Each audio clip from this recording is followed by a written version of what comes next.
Hey everyone, it's Mullah Please today with my video on the fatal fields, so let's get started. To begin with, for drop spots, there's obviously the house, which is a really good place for a solo player. It has the most loot dense area in all of Fatal, so you're pretty much guaranteed to get a kit that's workable. And a duo drop that can complement it would be to land at these areas behind the house, or to try to land in this field and then loot quarry. However, this can be contested by like if a duo lands at the stables, which I'll be talking about later. Next is the barn. The barn is kind of RNG because there's not as many floor loots, and you just have to rely a little bit more on the chest spawns. But you get a lot more mats by hitting this forest with either your duo or yourself, and you can also get a little bit of loot from this area and over here. So over time, this is going to be better than the house just because of the mat differential, but early game at least, I believe that the house is better. Lastly, the benefits of landing stable over here is that you can very easily rotate out either towards this forest or towards this quarry.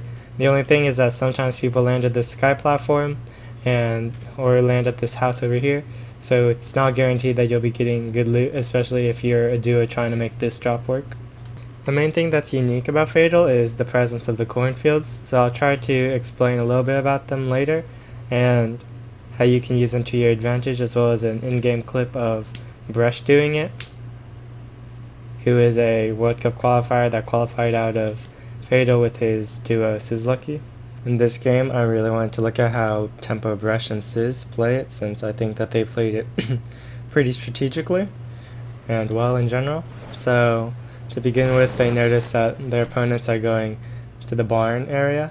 So what Sizz does is he lets Brush loot all of house and then just comes over here.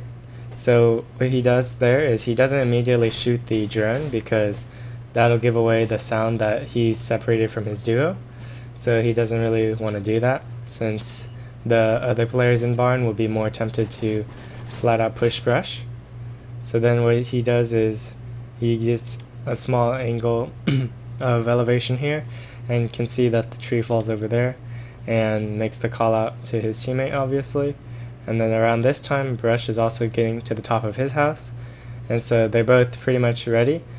And Brush is trying to waste mats with his GL, but they end up pushing him.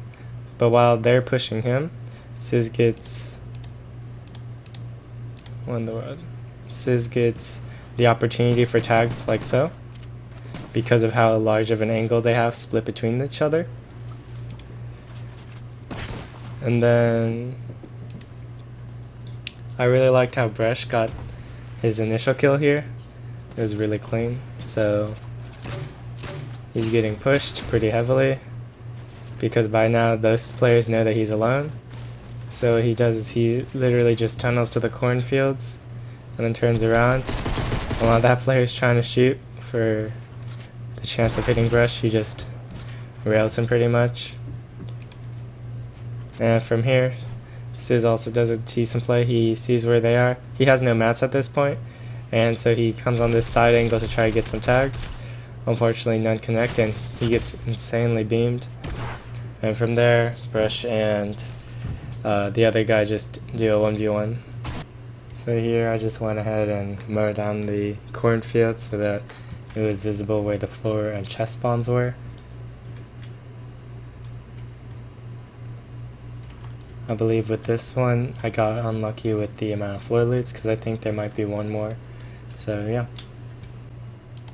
So now from a top-down view of the cornfields, you can pretty much only see the character model if you're directly above it, as if you're going from a slight angle, the cornfields will pretty much negate all vision. And then also there's patches in the corn where like you pretty much can see less. For example, in this area as my character moves, and like over here. So yeah, it's a little bit difficult to discern. You just gotta understand where you're standing in relation to where the holes in the corn are, and from there you'll be set.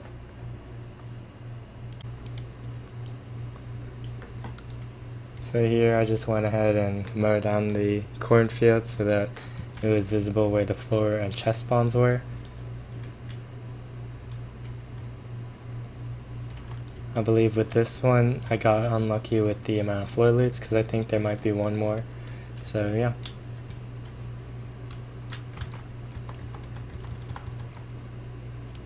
Now as for what's good about Fatal, there's obviously the fact that you can get pretty efficient wood from the trees over here or the forest areas in general, as well as the fact that you can get efficient brick literally anywhere. So this is definitely sustainable for an entire trio or just a duo. And also the fact that you have slipstream access makes the single quad crasher not too bad, since you can pretty much rotate anywhere you'll need to just following this main one.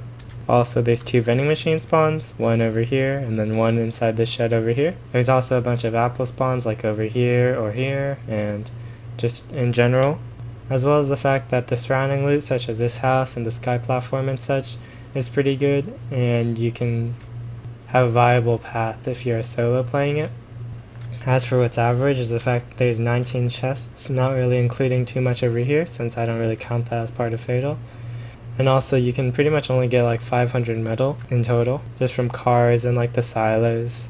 So quick note about the silos is just that people don't know that there's actually a lot of parts to it and each have a decent amount of metal, so just wanted to show how to get that now. As for what's not so great is just the fact that loot gets split really easily here. So what happens in solos a lot of the time is one player will land stables and just take all of this area and leave, and then one would land at the barn, take this area and leave, and then the house player will just take this area and this and just get out as well. So even though there is a decent amount of loot, it's not guaranteed that you'll be having all of it. As well as the fact that since it's so spread out, it takes a long time to loot everything if you're a solo, and this is especially bad since other players you'll generally be rotating into you from like Lucky or from Westworld and such, since Fatal has a lot of rocks and trees that other players will want to get. As for the streamers, I obviously mentioned Brush and Sizlucky. Other players who qualified out of here are 100 Thieves Class, KLASS, and Bucky FPS. However, I don't really see them playing in this area too often, so I didn't include them on the sheet. I would rate this spot as an 8 out of 10 for solos because you can pretty much max out your metal and there's not much else you really need. The only thing is that since it's not guaranteed you'll get too much loot, it's a little bit of a gamble. And a 6 out of 10 for duo since, again, the limited metal that you'll be able to get. And that's pretty much it. If you enjoyed the video, then leave a like and subscribe. Thanks.